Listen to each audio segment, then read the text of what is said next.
जी हाँ दोस्तों, आज की इस वीडियो में हम 30 मार्क्स का क्वेश्चन पढ़ने वाले हैं। ठीक है, एक ये हो गया आपका 15 मार्क्स का क्वेश्चन और एक ये हो गया आपका 15 मार्क्स का क्वेश्चन। ठीक है, और हम दोनों क्वेश्चन को कंप्लीट और बिल्कुल ट्रिक के साथ देखने वाले हैं। औपचारिक पत्र लेखन क्या है इसके बारे में भी देखेंगे और अनौपचारिक पत्र लेखन क्या है इसके बारे में भी देखेंगे। और इस क्वेश्चन को छोटा देखने का प्रयास ना करें, क्योंकि भले ये क्वेश्चन छोटा है लेकिन इम्पोर्टेंट भी है। और ये क्वेश्चन ऐसे भी चेंज करके आपके एग्जाम में आ सकता है कि औपचारिक पत्र लेखन क्या है, इसके प्रकार विशेषताओं का वर्णन करें, या औपचारिक पत्र लेखन क्या है, इसके प्रकार और लिखने का तरीकों का वर्णन करें। किसी भी प्रकार से चेंज करके आ सकता है। तो आंसर आपको ऐसा ही लिखना है जैसे मैं आपको बता रहा हूँ, क्योंकि जब आप आंसर देखेंगे ना तो इसमें मैंने सारी चीज को डील कर रखा है। औपचारिक पत्र लेखन क्या है, इसके प्रकार, लिखने के तरीका, हर कुछ मेंशन कर रखा है। ठीक है, तो औपचारिक पत्र से रिलेटेड कोई भी क्वेश्चन आ जाए, आंसर आपको यही सेम डालना है। और अनौपचारिक पत्र लेखन से भी अगर कोई आ जाए तो भी मैं जो आपको आंसर बताऊंगा वही आंसर डालना। तो सबसे पहले देखेंगे औपचारिक पत्र लेखन क्या है, इसके बाद हम लोग देखेंगे अनौपचारिक पत्र लेखन क्या है। मोस्ट इंपॉर्टेंट क्वेश्चन है। और भी सारे वीडियो का लिंक डिस्क्रिप्शन में, टेलीग्राम ग्रुप का लिंक है, व्हाट्सएप ग्रुप का लिंक है, जाके ज्वाइन कर लीजिए। ठीक है, तो एक का करके देखते हैं औपचारिक पत्र लेखन क्या है, इसके आंसर के बाद देखेंगे अनौपचारिक पत्र लेखन क्या है।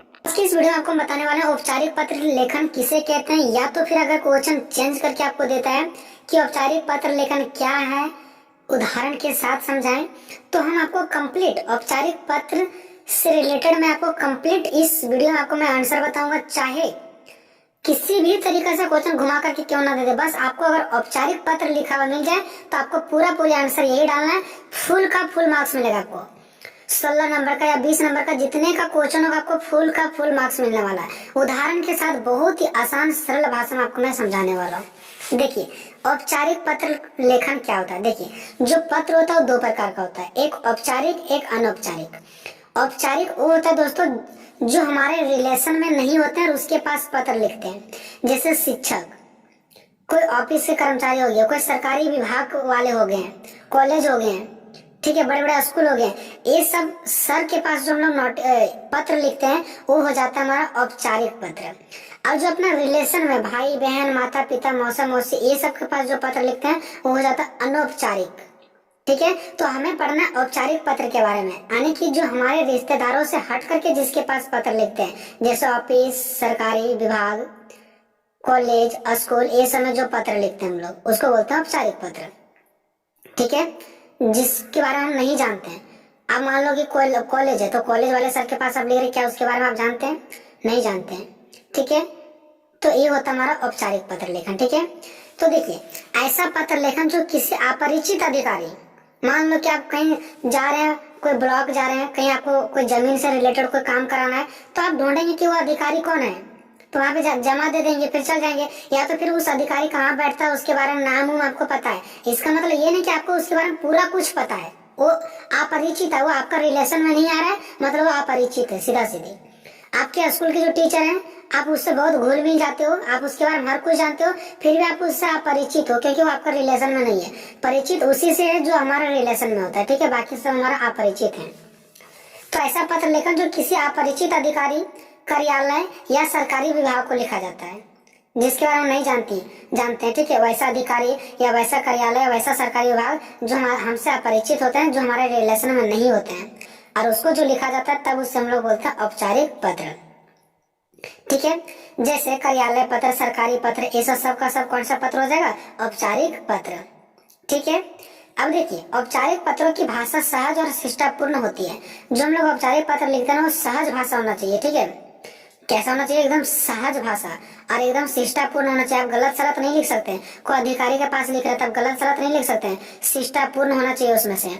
ठीक है, बिल्कुल आपको बहुत अच्छे तरीके से विनम्र बातों के साथ आपको वो लिखना है।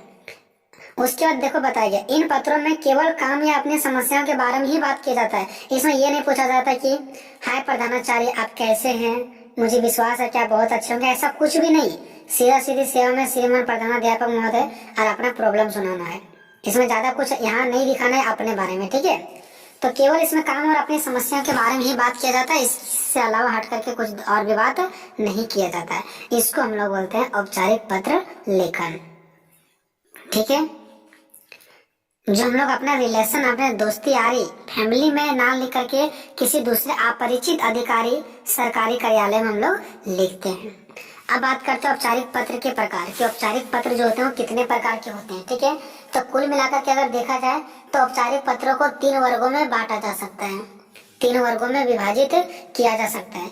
अब ये औपचारिक पत्र 3 प्रकार के कैसे होता है चलिए देखते हैं। जहाँ पे भी औपचारिक पत्र आ गया इसका मतलब आपको ऐसे समझ के चलना है, जैसे कॉलेज वाले सर हो गए, स्कूल वाले सर हो गए, कोई अधिकारी हो गया, ठीक है, चाहे वो जिला स्तर पर कोई अधिकारी हो, चाहे ब्लॉक का अधिकारी हो, चाहे जिला का अधिकारी हो, कोई भी अधिकारी हो, ठीक है, तो ये सब हम लोग औपचारिक पत्र लिखते हैं। अब ये 3 प्रकार का कैसे सो देखिए। पहला होता है प्रार्थना पत्र, जिसमें हम लोग प्रार्थना करते हैं, ठीक है, उससे हम लोग क्या करते हैं, प्रार्थना करते हैं। जैसे प्रधानाचार्य हो गया, है ना, स्कूल में जो हम लोग पत्र लिखते हैं, प्रार्थना करते हैं, सर आप मुझे कृपया करके माफ कर दीजिएगा, मैंने 2 दिन नहीं आ पाया स्कूल, तबीयत खराब था, तो हमें प्रार्थना करते हैं। ठीक है, तो जिन पत्रों में निवेदन या तो फिर क्या करते हैं, प्रार्थना करते हैं, वे प्रार्थना पत्र कहलाते हैं। ठीक है, वैसा निवेदन या वैसा पत्र जिसमें हम लोग प्रार्थना करते हैं या तो फिर निवेदन करते हैं, तो वैसे पत्र को हम लोग प्रार्थना पत्र कहते हैं। प्रार्थना पत्र में अवकाश जैसे छुट्टी, शिकायत, कोई शिकायत करना हो या कोई भी चीज में सुधार लाना हो, तो इस प्रकार के आवेदन लिखे जाते हैं। ठीक है, छुट्टी के लिए, शिकायत के लिए, सुधार के लिए, ये सब चीजों के लिए प्रार्थना पत्र लिखा जाता है। हम लोग कोई सुधार करना तो प्रार्थना करते हैं, शिकायत करना तो प्रार्थना करते हैं, छुट्टी लेते हैं तो प्रार्थना करते हैं ना।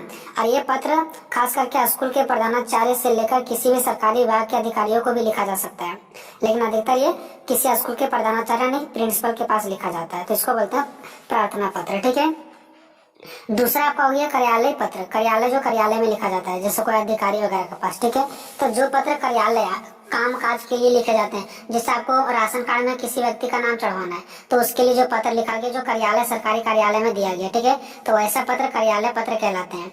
ये सरकारी अफसरों या अधिकारियों या स्कूलों या कॉलेजों के प्रधानाध्यापकों और प्राचार्यों को लिखे जा सकते हैं। देखिए ये भी पत्र स्कूलों में भी लिखा जा सकता है। कैसे, देखिए मान लो कि ऐसा ऐसा कुछ फॉर्म भी आप लोगों को भरना हो, जमा करना हो, तो ये सब चीजें अधिकारियों में भी लिखा जाता है अधिकतर, लेकिन कुछ कुछ कॉलेजों में भी, कभी कभी स्कूलों में भी लिखा दिया जाता है। ठीक है, और इन पत्रों में डाक के पास भी लिखा जाता है, डाक अध्यक्ष, समाचार पत्र के संपादक, परिवहन विभाग, थाना प्रभारी, स्कूल प्रधानाचार्य आदि को लिखा जाता है। तो आप लोग कोई 2-3 लिख देना, इतना याद करने की जरूरत नहीं है। ठीक है, सीधा सीधे के प्रधानाचार्य के पास लिखा जाता है, अधिकारियों के पास लिखा जाता है, ठीक है, थाना प्रभारी के पास लिखा जाता है, बस काफी हो गया आपको। ठीक है, उसके बाद आ जाता है व्यवसायिक पत्र। व्यवसायिक मतलब काम धंधे से रिलेटेड, ठीक है, तो व्यवसाय से रिलेटेड, बिजनेस से रिलेटेड। ठीक है, तो व्यवसाय में सामान खरीदने व बेचने अथवा रुपये का लेन देन के लिए जो पत्र लिखा जाता है ना, उसको व्यवसायिक पत्र बोलते हैं। ठीक है, इन पत्र में दुकानदार हो गया, व्यापारी हो गया, कंपनी हो गया आदि को लिखा जाता है, जैसा सामान, पैसे, रुपये लेन देन हुआ होता है। ठीक है, तो ये हो गया आपका औपचारिक पत्र का प्रकार, 3 प्रकार। ठीक है, तीसरा हो गया व्यवसायिक पत्र, दूसरा हो गया कार्यालय पत्र और पहला हो गया प्रार्थना पत्र। ठीक है, ये आपको याद रखना। कोई दिक्कत आ रहा होगा समझने में तो आप लोग कमेंट बॉक्स में आप लोग कमेंट करके बता सकते हैं। और आप जिस क्लास में हो उस क्लास का सारा वीडियो मैंने बना दिया, आप डिस्क्रिप्शन जाकर के एक बार चेक करो कि सारा सब्जेक्ट का वीडियो बना हुआ है या नहीं बना हुआ है। ठीक है, हर एक सब्जेक्ट का वीडियो आपको मिल जाएगा। अब बात करते हैं कि औपचारिक पत्र लिखते समय ध्यान रखने योग्य बातें, कि जब हम लोग औपचारिक पत्र लिख रहे होंगे उस टाइम हमें किस किस बिंदु का ध्यान देना है। तो कुछ इंपॉर्टेंट बिंदु देखिए। पहला बिंदु, औपचारिक पत्र नियमों में बंधे हुए होते हैं। देखो औपचारिक पत्र आप जब लिखते हैं ना तो उस नियम से बाहर नहीं जा सकते। जैसे सेवा में श्रीमान होता है तो उसके जगह में आप नहीं लिख सकते मेरे प्यारे सर, तो एक नियम में बंधा हुआ, उसी के अकॉर्डिंग आपको उसी के अंदर लिखना है। ठीक है, तो औपचारिक पत्र नियमों में बंधे होते हैं। ठीक है, दूसरा है कि इस प्रकार के पत्रों में भाषा का प्रयोग ध्यान पूर्वक किया जाता है कि कहीं हमसे कोई गलती तो नहीं लिखा गया।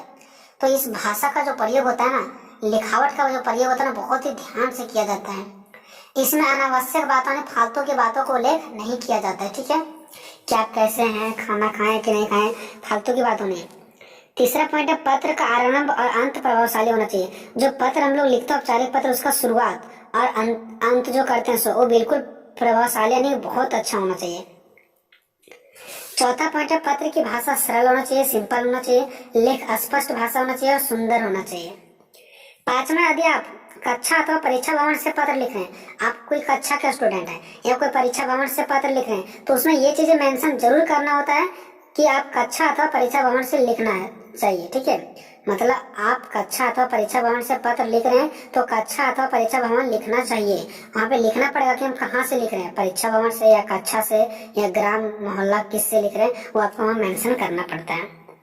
नहीं तो फिर वो समझेंगे कैसे कि कहाँ से लिखा जा रहा है, कौन आदमी दिया, कहाँ से दिया, नहीं दिया। जो छठा पॉइंट है, पत्र को हमेशा मार्जिन लाइन के साथ मिलाकर लिखना चाहिए। जो मार्जिन लाइन नहीं होता कॉपी में, आप लोग लाइन देखते होंगे खींचा हुआ रहता है, ठीक है, तो वो यहाँ बताया जाता है हमेशा उसी को बोलते हैं मार्जिन लाइन।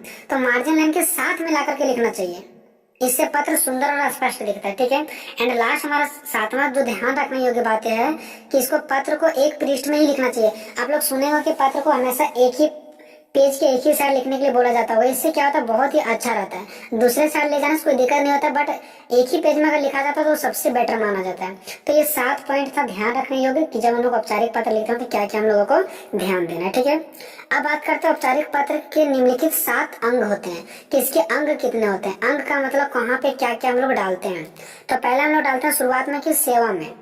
तो सेवा में लिख करके पत्र को क्या करते हैं, पदनाम तथा पता लिखकर पत्र की शुरुआत करते हैं। देखिए, सेवा में लिख करके पदनाम, पदनाम मतलब किस व्यक्ति को लिख रहे हैं, जैसे सेवा में श्रीमान, फिर उसका पता लिखते हैं, जैसे सेवा में श्रीमान SPS स्कूल, तो उसका पता भी, उसका पदनाम भी लिखते हैं, जैसे प्रधानाध्यापक कि वो कहाँ, वहाँ का क्या प्रिंसिपल है। उसके बाद उसका पता भी लिखते हैं कि वो किस स्कूल के हैं। तो जो सेवा में श्रीमान प्रधानाध्यापक लिखते हैं ना, वो उसी को यहाँ फर्स्ट में बोला गया कि सेवा में लिख करके हम लोग क्या करते हैं, उसका पदनाम देते हैं कि वो किस पद पर है और उसका पता लिखकर शुरुआत करते हैं, ठीक है। उसके बाद हम लोग को विषय डालना होता है। विषय बहुत छोटा रहता है, जिसके बारे में पत्र लिखा जा रहा है उसे केवल एक ही वाक्य में शब्द संकेत में लिखना होता है। जैसे आप छुट्टी पर लिख रहे हैं तो सिंपल सा विषय में लिखना होता है छुट्टी के संबंध में, है ना, छुट्टी के संबंध में। तो उसे केवल एक ही वाक्य में लिखना, ये नहीं कि आपको 2-2, 3-3 वाक्य में लिखना। सीधा सीधी छुट्टी के संबंध में, या जल समस्या के संबंध में, या चोरी के संबंध में, या मारकाट के संबंध में, ऐसे बस एक ही वाक्य में आपको लिखना होता है विषय में। उसके बाद संबोधन, संबोधन तीसरा में आपको लिखना होता है जिससे पत्र लिखा जा रहा है। जैसे हम लोग नहीं बोलते हैं सेवा में श्रीमान, विषय लिखने के बाद हम लोग क्या लिखते हैं, महाशय या तो महोदय, सभी ने निवेदन है की। तो जो महोदय या तो फिर महोदया जो हम लोग लिखते हैं ना, माननीय आदि शिष्टापूर्ण शब्दों का प्रयोग जो करते हैं, तो संबोधन का मतलब होता है जिससे पत्र लिखा जाता है, जैसे महोदय या तो फिर महोदया, बस आपको इतना ही लिखना है, ठीक है।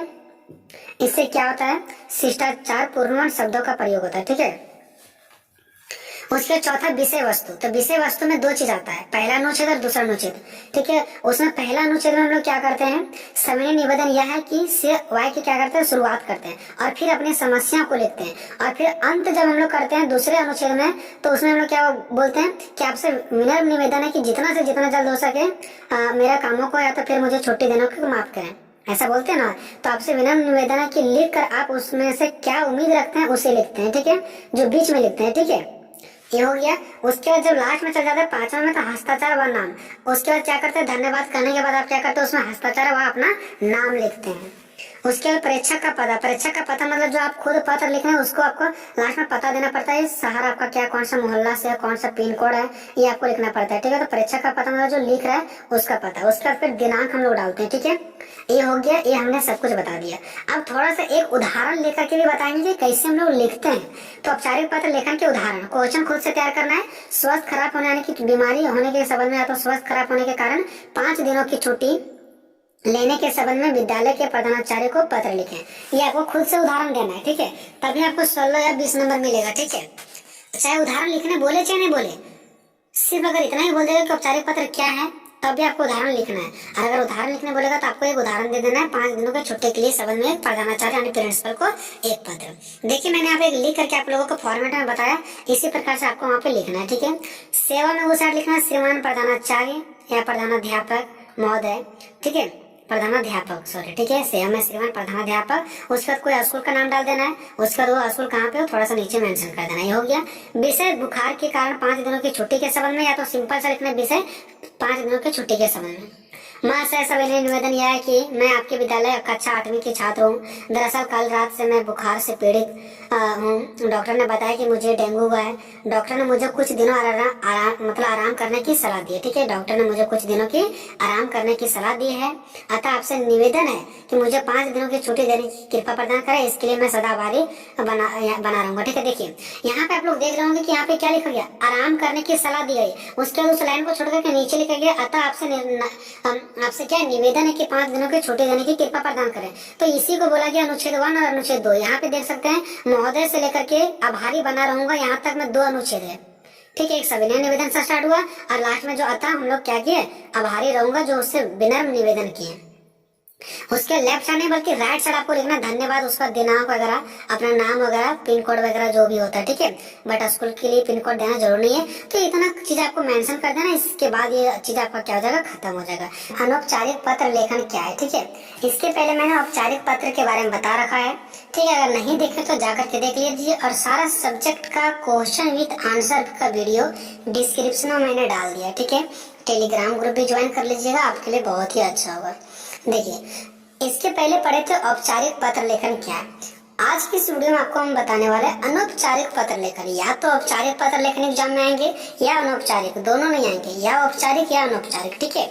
तो अनौपचारिक पत्र लेखन क्या होता है, तो देखिए अनौपचारिक पत्र का अर्थ क्या है। ऐसा पत्र जो किसी रिश्तेदार, जान पहचान वाले मित्र, संबंध या परिवार के सदस्यों को लिखा जाता है।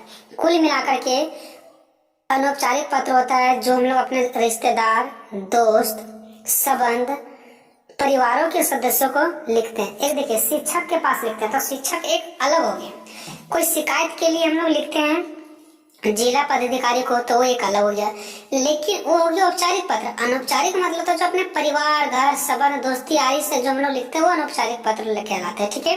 तब उसे हम लोग अनौपचारिक पत्र कहते हैं।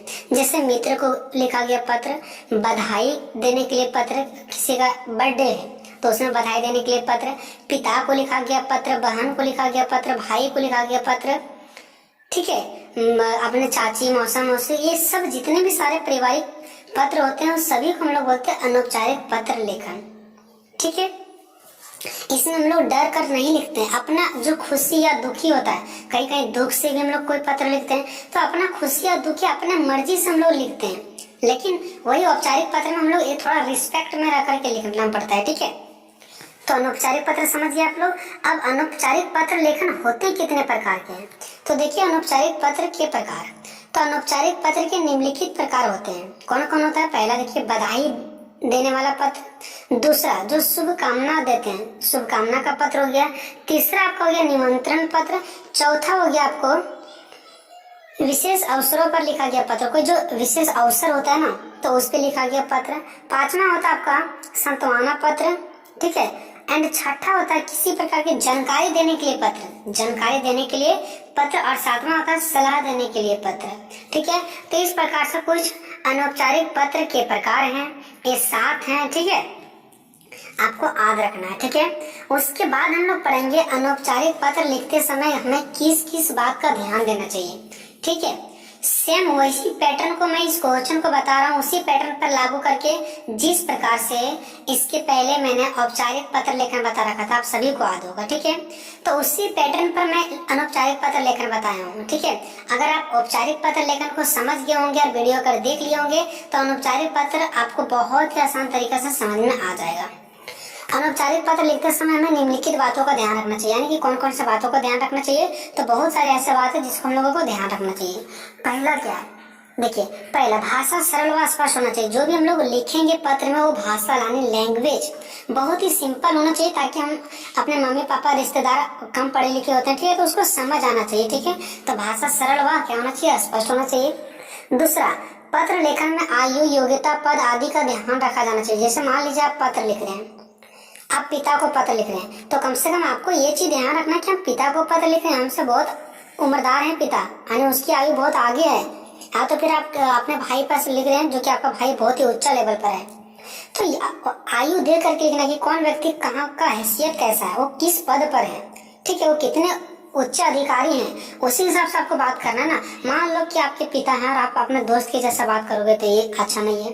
हाँ, आपका दोस्त है, आपके आयु के लेवल का है, आपके उम्र का लेवल का है, तो आप उसके साथ थोड़ा सा मजाकिया टाइप से भी कर सकते हैं। तो यहाँ पे पत्र लिखते समय इन सब चीजों को ध्यान रखना बहुत ही जरूरी होता है। आयु की जो लिख रहे हैं उस व्यक्ति का आयु कितना, योग्यता, पद आदि का ध्यान रखना चाहिए। तीसरा, पत्र में लिखी बात संक्षिप्त होना चाहिए। जो पत्र में आप बात लिख रहे हैं वो संक्षिप्त यानी छोटा रूप होना चाहिए, कोई इसका बड़ा अर्थ नहीं निकलना चाहिए, ठीक है। चौथा पॉइंट है पत्र का आरंभ व अंत, यानी कि जब पत्र लिखते हैं तो उसका शुरुआत और उसका अंत प्रभावशाली होना चाहिए, ताकि जो जिस लिए हम पत्र लिख रहे हो काम मेरा बन जाए, ठीक है।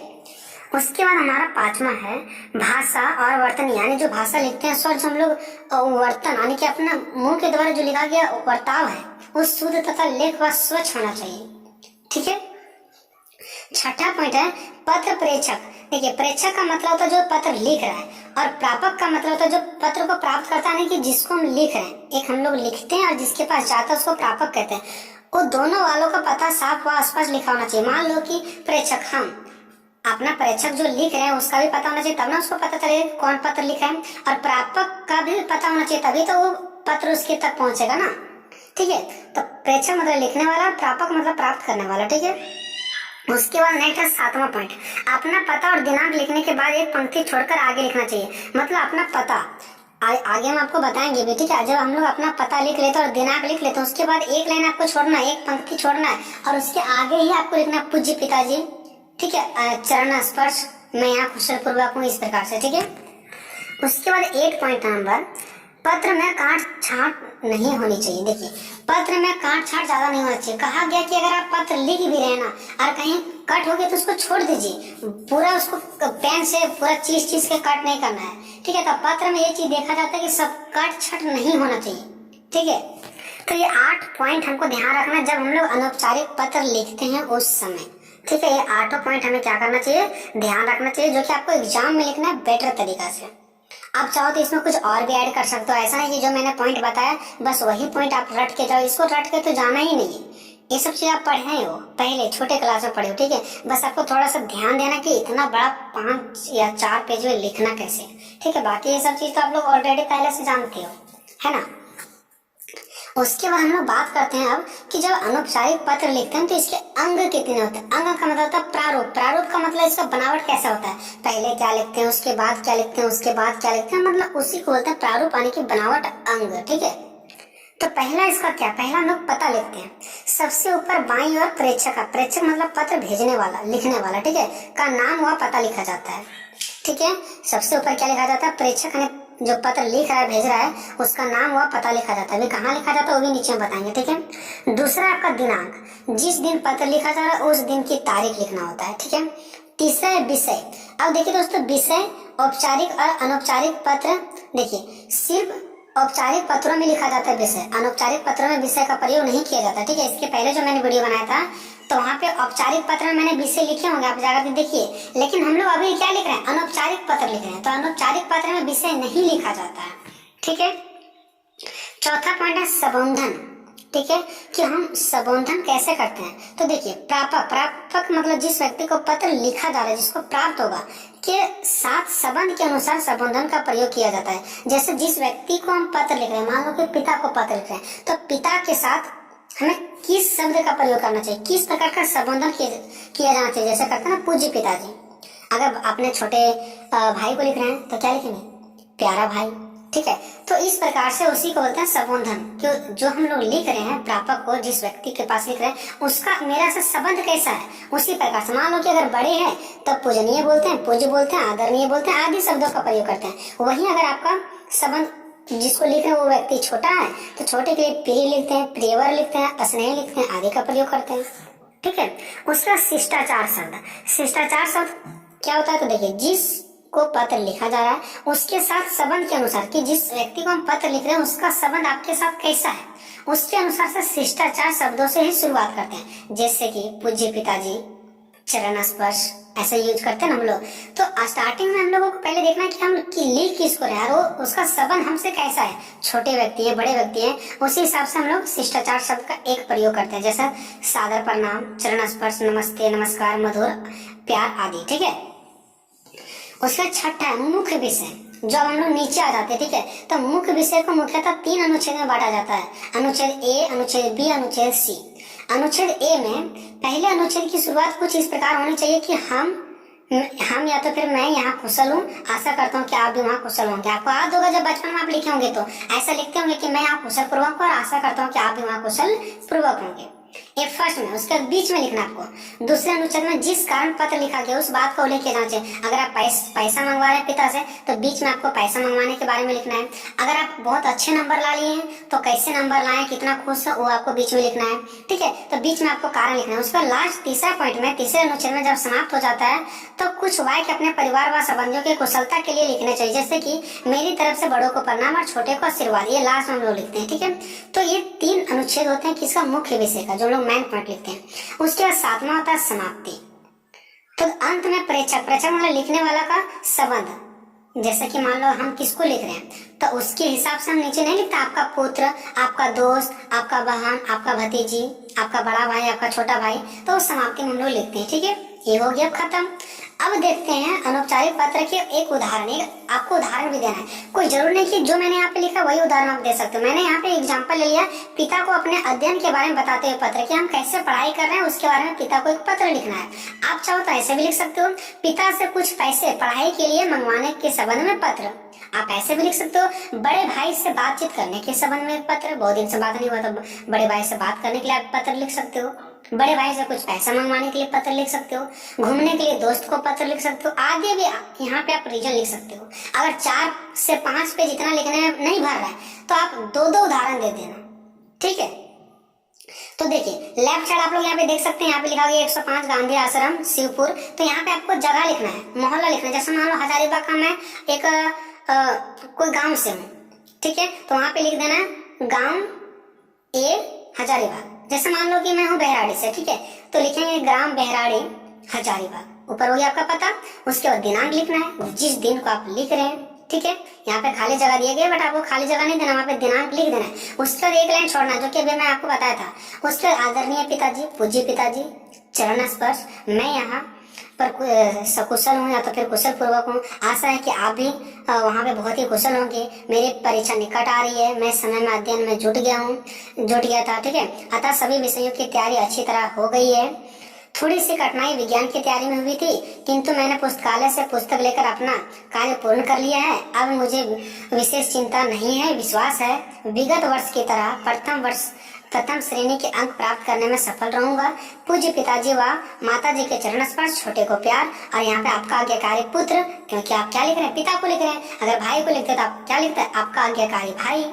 ठीक है, यहाँ पे नाम लिखा गया चिन्मय, आप अपना नाम दे दीजिएगा। ठीक है, यहाँ कुछ भी लिख सकते हैं। यहाँ पे तो ये साथ लगता है 1 2 3 4 5 6 7 लाइन का लिखा है। आप चाहो तो 8-9 लाइन भी लिख सकते हो, एक पेज में पूरा भर सकते हो। ठीक है, पूरा पिता को लिखना है तो आपको लिखना है मैं यहाँ कुशल पूर्वक। आशा करता हूँ कि आप भी वहाँ कुशल पूर्वक होंगे।